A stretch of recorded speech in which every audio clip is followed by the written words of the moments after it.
Привет, меня зовут अंकित. ये добро पजालवत नाम वही के नाम. नमस्कार, मेरा नाम अंकित है और रूसी भाषा को जानने के इस चैनल में आपका स्वागत है. अब तक आपने रूसी वर्णमाला को पढ़ना सीखा कि कैसे रूसी शब्दों को हिंदी में आप अच्छे से बोल सकते हैं, पढ़ सकते हैं, और फिर उसके बाद हमने देखा कि आप कैसे अपने आप को इंट्रोड्यूस कर सकते हैं. मेरा नाम क्या है, और आप सवाल ही पूछ सकते हैं कि आपका नाम क्या है, मैं भारत से हूँ, और मैं इंजीनियर हूँ. इस तरह के सेंटेंसेस हमने देखे. आज हम इससे एक कदम आगे बढ़ेंगे, और अगर आप किसी भी नए देश में जाते हैं जहाँ की भाषा आपको नहीं आती, तो आपका बहुत ही बेसिक सवाल होगा, क्या आपको अंग्रेज़ी भाषा आती है, या क्या आप हिंदी भाषा बोलते हैं, या क्या आप रूसी भाषा बोलते हैं. इस तरह के सेंटेंस बना सकते हैं और कैसे उसका जवाब दिया जा सकता है.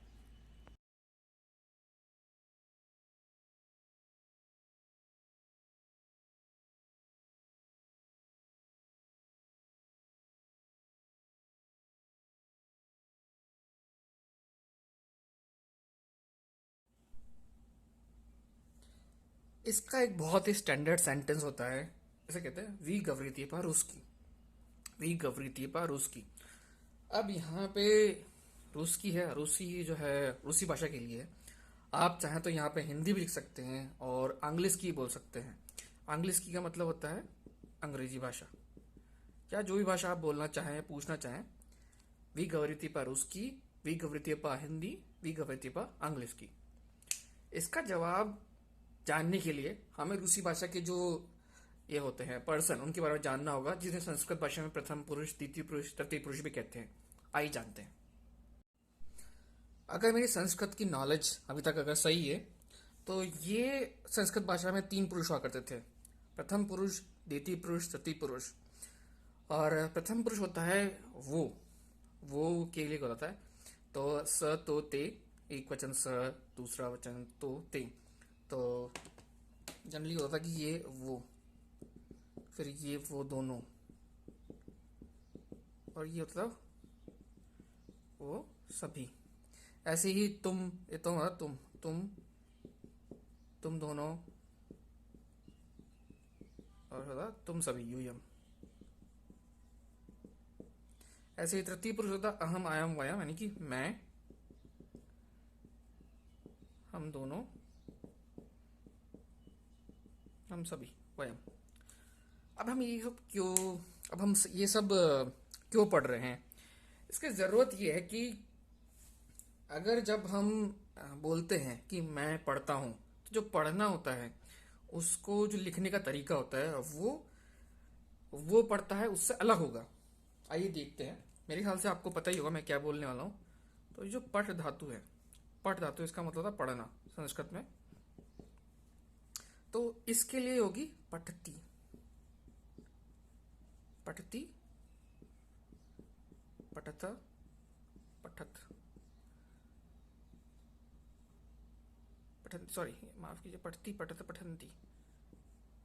मेरे संस्कृत का अध्यापक जो थे, मेरे टीचर बहुत ही अच्छे थे, तो मुझे अभी रटे हुए हैं. पठती, पठत, पठंती, पठसी, पठथ, पठत, और ये हो जाएगा पठामी, पठाओ, पठाम.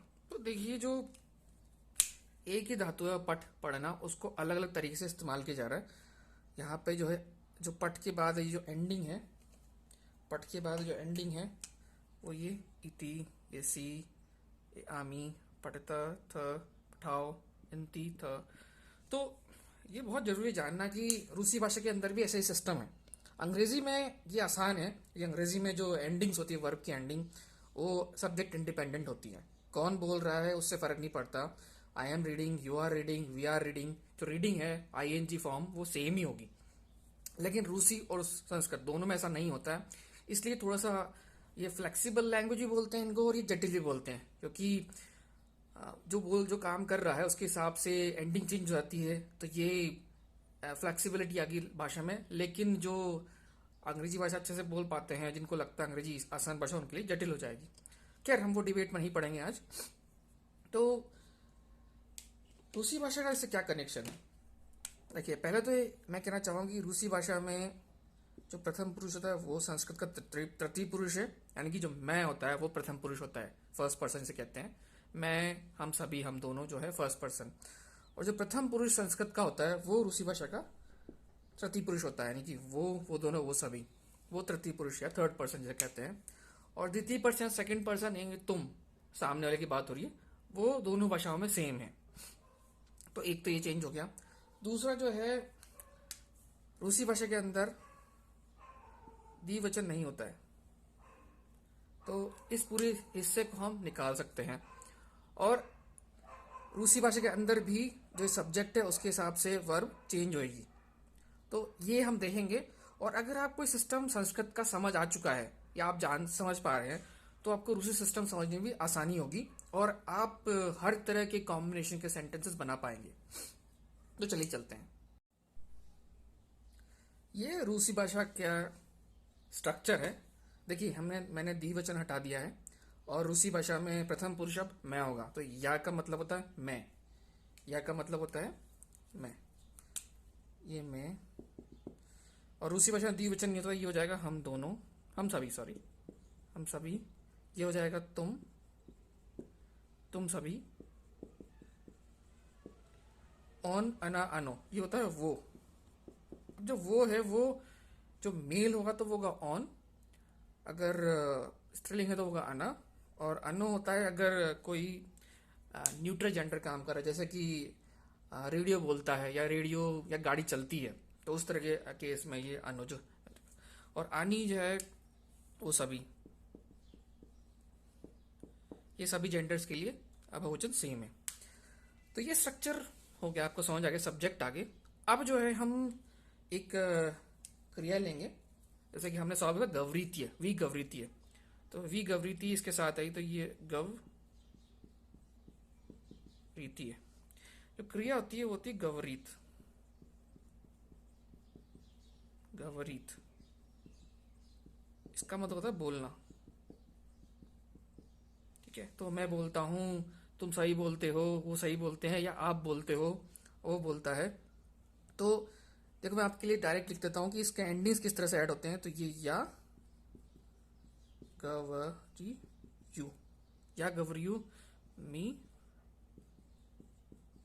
गवरी, ती गवरीश, गवरीश। वी गवरीती आप पढ़ ही चुके हैं, ये स्टैंडर्ड हो गया। अना गवरीत, ध्यान दीजिए, बिल्कुल एग्जैक्ट एंडिंग है, ये मेन वर्ब है और ये जो उसका चेंजेस यहाँ पे हुए। आनी गवरी आयुत, आनी गवरियात, सॉरी गवरियात नहीं, गवरियात, माफ कीजिए, गवरियात।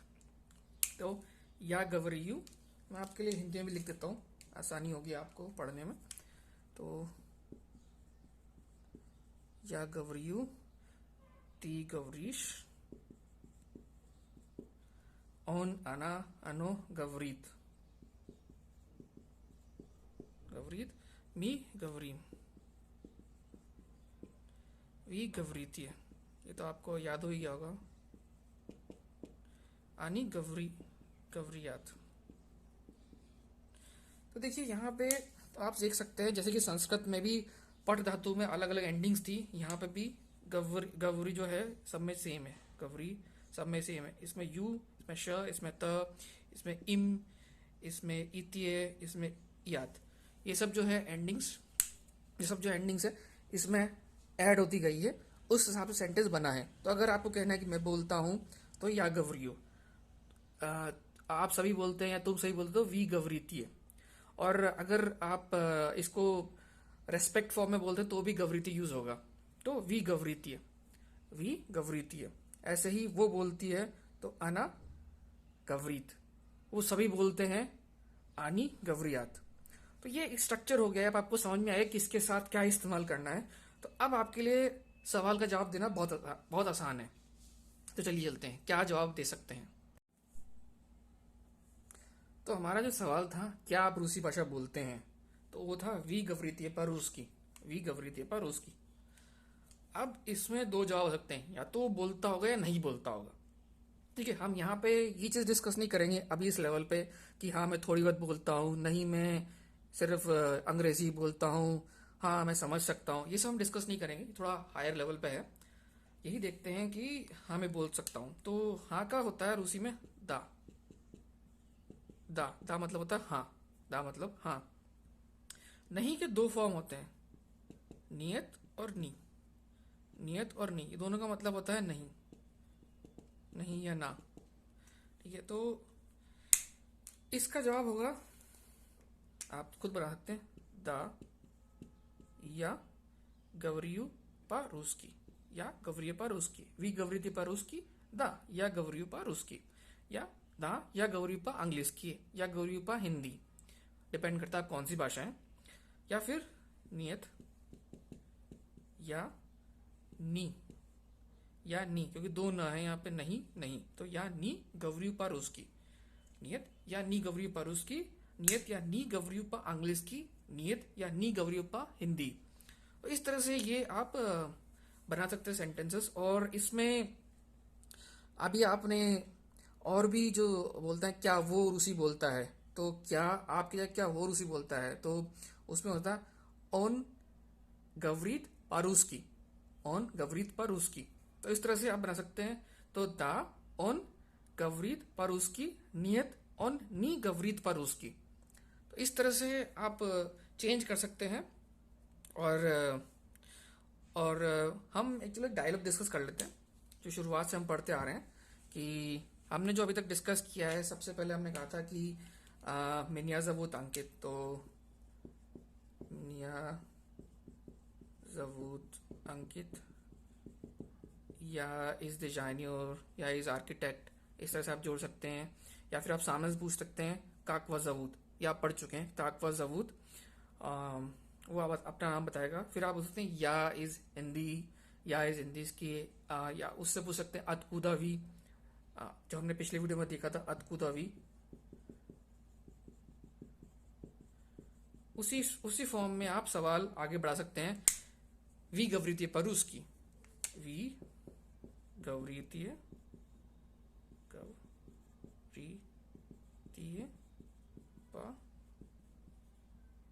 रूस की।